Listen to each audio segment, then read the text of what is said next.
Someone asked Natalie Portman how gay the new Thor movie is. So gay.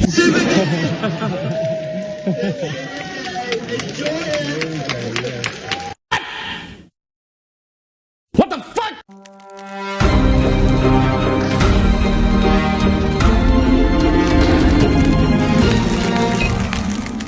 Hey, what's up, everyone? Jazz Borgonzo here. Another episode of What's Next.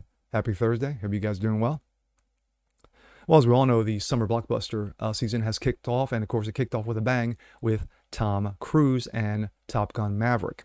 So much so that it did over $1 billion in the box office and basically told China to go fuck itself.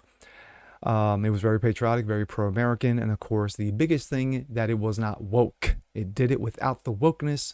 Why? Because it's Tom Cruise.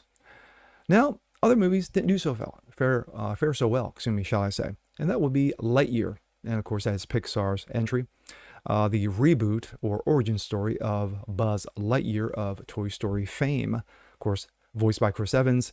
And it bombed at the box office. Why? Because it went woke. Because, yes, of course it did. It's a Disney product.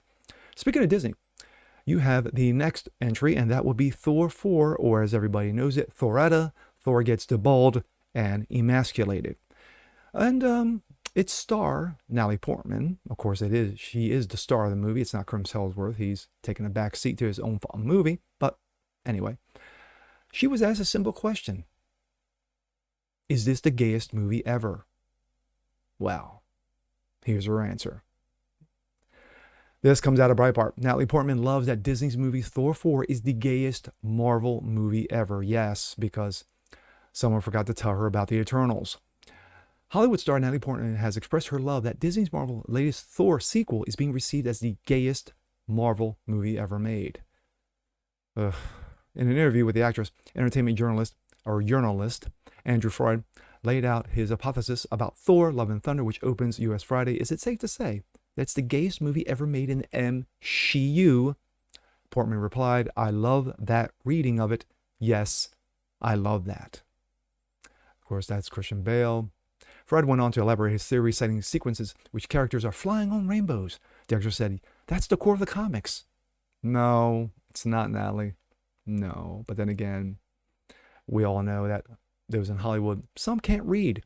I feel that's where it's all started. It's very true to the source material. Again, no, it's not.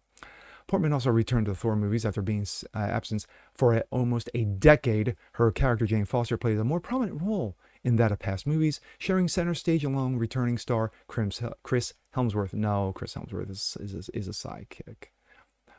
The Walt Disney Company has come under fire for promoting the alphabet ideology and entertainment aimed at kids and families, and I mean, it is like going full bore.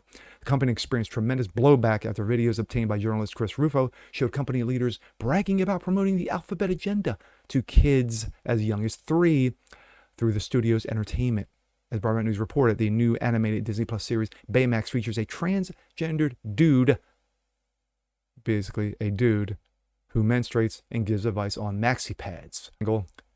No, that's from one angle. We're looking at this one, another angle. This comes out of Comic Book News. Of course, Thor: Love and Thunder is so gay, says Natalie Portman. The new Marvel film, DisneyWoke, is said to be filled with alphabet inclusion, which should have happened 1,000 years ago, according to the director.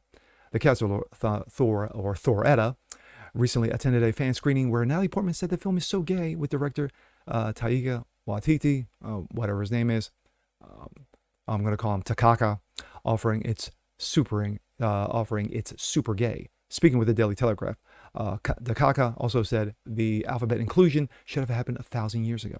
It's 2022, and we still have these conversations. It's just insane. To think people will go to a movie and go, did you see those two women kissing? And they're like making a funny face. It's insane that people still want to talk about that. Why is it not normalized? Why? Because it's not normal. Hello? Why is it weird or different? Said Takaka. A good thing about doing these films, it's mainstream movies where we get to see this and it's normalized and think that's cool.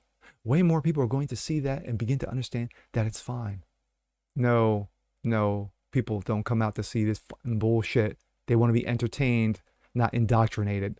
It's also known that Tessa Thompson, Valkyrie, is being referred to as the King of Asgard, who is searching for her queen, because of course she is, which is also featured in the storyline, of course, which is bombed. Chris Hemsworth is shown naked, of course, being deballed and emasculated. What is said to be an orgy scene with Russell Crowe as Zeus. Thor Edda opens July 8th and starring Chris Hemsworth and Christian Bale. The film is currently at 70% Rotten Tomatoes, and that's by its journalists. Someone asked Natalie Portman how gay the new Thor movie is. So gay.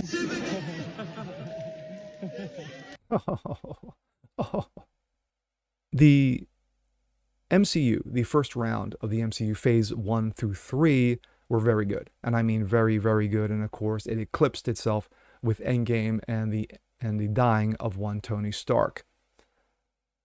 But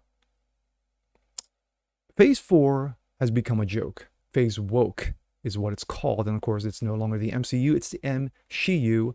And I will borrow that from Neurotic. The thing is that when you decide to promote your movie as an alphabet agenda, as indoctrination, as promotion for this garbage that no one wants to see. Look at Lightyear. No one went to see it. It bombed royally. The biggest animated franchise in Disney's history bombed at the box office. It was the first time a Toy Story related movie was not with number 1. And sadly, Thor Edda will not be number 1. It won't be. The fact of the matter is that it's going to take a massive hit. It's the shortest length movie in the MCU universe at just under 2 hours. Now, of course, there are rumors that a lot of stuff was left on the cutting room floor, because they couldn't get any more gayness shoved into the movie. Well, Eternal says, hold my beer. And that is where the bar has been set. This is sad because someone who grew up reading Thor and who still reads the graphic novels now, I'm embarrassed for Chris Hemsworth. I really am. I mean, the guy's a good actor. He's a good guy.